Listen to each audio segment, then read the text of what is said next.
সকালবেলা রেস্টুরেন্ট বন্ধ, তারপরে আমি ঘুম ভাঙছে সকাল ৯টা বাজার দিকে। তারপর দাঁত ব্রাশ টাশ করে আমি নাস্তা করব। সকালে নিচে আসছি রেস্টুরেন্টের ভিতরে, আইসি দেখি কোনো খাবার নাই। খাবার নাই, তারপরে আমি কইতে বের হইয়া নাস্তা করে আসি। তারপর আমি বের হইলাম, রাস্তা দিয়ে হাঁটতে আসি, হাইটে গল্লির ভিতরে ঢুকছি। এর ভিতরে অনেক মানুষজন রাস্তায় দেখি, এর ভিতরে কোত্থেকে যে গুল্লি আসলো আমি বলতে পারি না সঠিক। তারপর দেখি আমার পা ভেঙে গেছে, ভেঙে তারপর আমি হাত দিয়ে বাঁধলাম, বাঁধ দিয়ে তারপর আমার লোকজন ডাক দিছি। লোকজন ডাক দেওয়ার পরে তারপরে এক ভাই এসে আমার ধরলো, ধরে তারপর রিক্সা করে হসপিটাল নিয়ে গেল। তো হসপিটাল নিতে অনেক টাইম লাগছে আমার।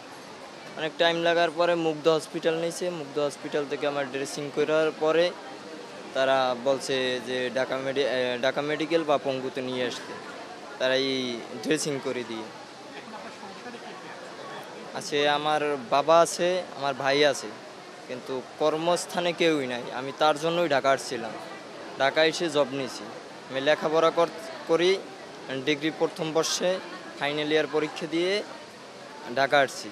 তারপরে এখন জব করার সাথে সাথে আমি দেশে রাজনীতিও করতাম। ছাত্রলীগের দপ্তর সম্পাদক আমি, সদর ইউনিয়ন ছাত্রলীগের বেতাগী। তা এই